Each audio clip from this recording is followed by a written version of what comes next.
first episode of what's going to be the new season, the new series of VVV.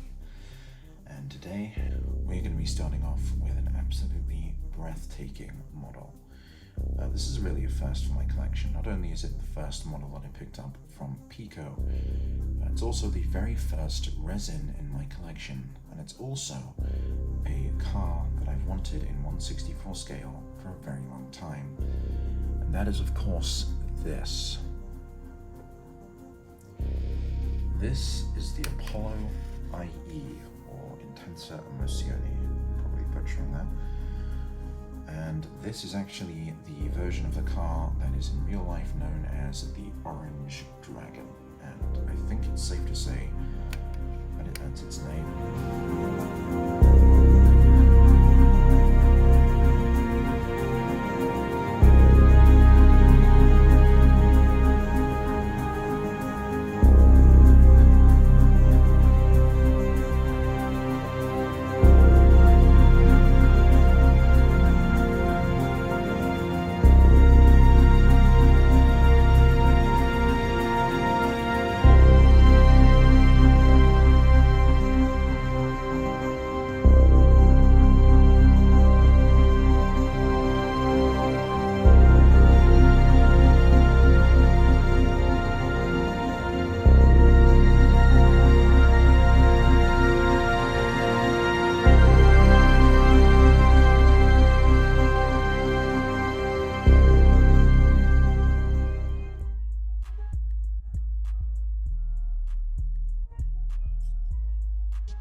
So as I mentioned, this is a model from Pico model, or more specifically Pico 64, and it's actually a resin, which if you're not sure, technically this is not a die cast, it's a resin model. The main differences are, of course, it's not metal. It's very, very light. You can immediately tell upon picking up a resin model because it's extremely light. It weighs less than a mainline Hot Wheel, and it is. The other thing is, of course, that the wheels they don't just not roll, they're pretty much static. So this isn't like, if you get a dodgy Mini GT or Tarmac or a more high-end model like Inno 64 or Hoppy 64 for Tarmac, where the wheels just don't really roll. This is where the wheels are just straight up still, like there's no movement at all there. And, for me personally, I love to have my models able to roll. And it is a bummer that when it comes to resins, that's pretty much not going to be the case, which is part of what put me off actually picking this model up for quite a long time. As I mentioned earlier as well, I've wanted desperately to acquire an Apollo IE in 1/64 scale. However, I've not seen anyone actually make a die-cast version of the car. I mean, the closest we've had is the Siku 155 version, which, while not bad for what it is just really not the kind of thing that I'm really looking for in my collection. Definitely looking for more high-end, high-detailed stuff, and also true 1/64. So this model, being a resin and being extremely expensive, I mean, this Orange Dragon was actually one of the cheaper versions of the car that I could find, and it was still not cheap. However, I've seen some of them be sold for over double what I paid for this one. I was a little reluctant, a little hesitant to pick this up, but I am extremely glad that I did. And let me tell you, you've seen it through the camera, you've seen it through a lot of different angles, but nothing compares to actually having it in front of you in real life. It's just breathtaking. The details, the colors, the way they catch the light, it's just something else. And one thing I want to talk about quickly is that one of the concerns that I've seen with Pico is that there are some QC issues. I've seen several other collectors and reviewers reviewing not just the Apollo IE models, but also some of Pico's other models, and some of them look pristine, but some of them have pretty noticeable QC issues. There's a video by one of my favorite channels in this space called Stinger Diecast. I'll link it down below, and he shows off one of their models, and it's actually got a terrible QC flaw where the inside, just the interior, just looks absolutely awful. Here, wow, that interior doesn't look very good. Realistically, wow, that actually looks terrible. That is, yeah. Now, of course, with the Apollo IE, that's, even if the interior was botched, that's far less of an issue because you can barely even see in there. And there are actually some nice details on the inside. But for me, with this model, the QC issues that are there are extremely minor and, not a big deal. You might be able to tell that just here we've got, you'll see the odd bits of scratching on the paintwork, which, wasn't me. The car did come like this. I tried to be very careful with my models here. But yeah, you'll see mostly the paintwork is pretty great, but there are some places of kind of smudging or just, a bit blobby paintwork. And there are also some instances of scratches and, little marks. But absolutely not anything serious, nothing that would really detract from the model, especially if you aren't going to thoroughly examine it like I'm doing here. If you're just going to look at it on a display, I doubt your eyes would immediately be drawn to this, slight blemish down here. It would be just more the overall car in all of its glory. And I do think this is a glorious, glorious model. So whether or not I recommend this model really comes down to your individual preferences as a collector.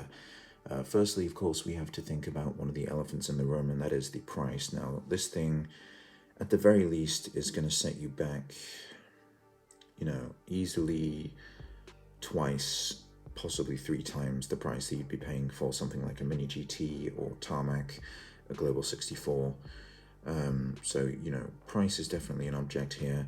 And the other kind of major thing that you need to think about is the fact that this is a resin model, which means that it not only will not roll, but it's also, it's very light, and it's just a different overall feel to diecast. So, if you like your cars to be full metal, if you like that weightiness to them, and most importantly, if you want them all to roll, then I can't really say this model will be for you because, it doesn't do any of those things.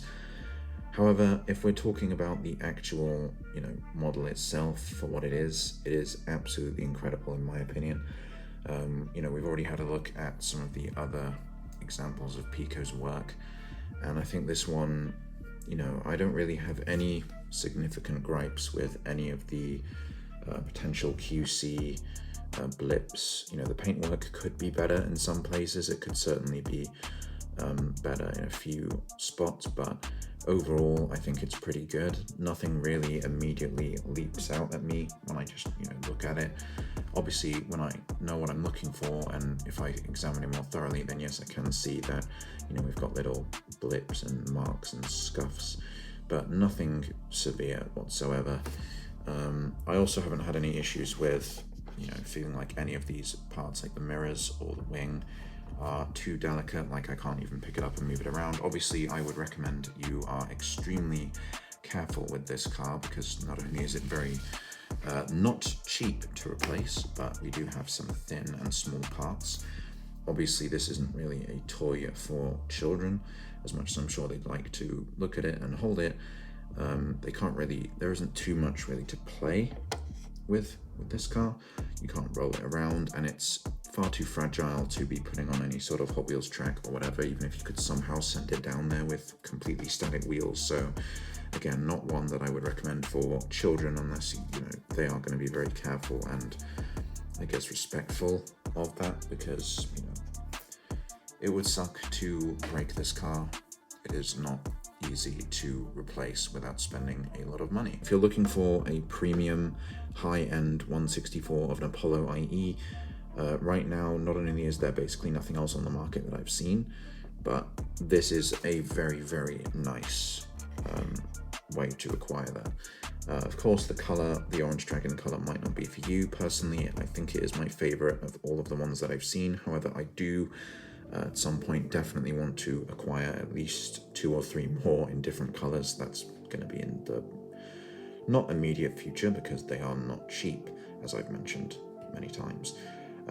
But at some point, definitely, my collection will have several of these wonderful Pico Apollos in them. So yeah, I would say, if you are happy with getting a resin, if you're happy with getting a very premium price for a premium model, and if you're happy with having a model where the wheels don't roll, at least enough to, I guess, not be completely unhappy with that. I mean, like I said, I much prefer the wheels roll, but I am willing to sacrifice that for a model of this quality, especially since, as I've said, there are no real alternatives that fulfill my want for a 164 Apollo. Then yes, I would recommend this model. It is just one that I would recommend with an asterisk of things that you need to look at. So that's pretty much it, I'd have to say, with this video. If you enjoyed it, then make sure you drop a like down below. If you've seen any other cars, like on the boxes in the background of this video, or just any requests for diecast models in general that you'd like to see me cover, then do feel free to leave them in the comments below. Obviously keep in mind that if I don't actually own the car, then it could be a long time before I actually get around to reviewing it, because I might not get it for a while. But especially if it's one of the ones that you know that I do own from the boxes in the back, then yeah, those will be the more immediate episodes. And that's about it. Thank you very much for tuning in to this episode of VVV, and I very much hope to see you in the next one. Goodbye.